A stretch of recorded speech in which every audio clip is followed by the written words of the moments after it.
ঢাকা ও এর আশপাশের এলাকায় শীত অনেকটাই কমে আসছে। গত কয়েকদিন ধরেই বেশ হালকা শীত অনুভূত হচ্ছে। আবহাওয়া অফিস জানায় ১৯ জানুয়ারি একই পরিস্থিতি বিরাজ করছে।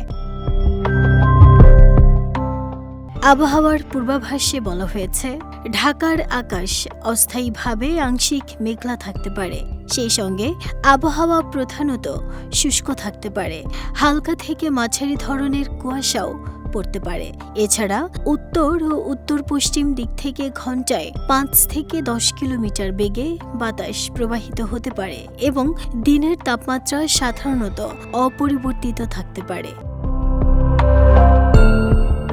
এদিকে সবশেষ ঢাকায় তাপমাত্রা রেকর্ড করা হয়েছে ১৭.৪ ডিগ্রি সেলসিয়াস। এ সময় বাতাসে আর্দ্রতার পরিমাণ ছিল ৭৬%। নাহিদা স্মৃতি, দেশ রূপান্তর।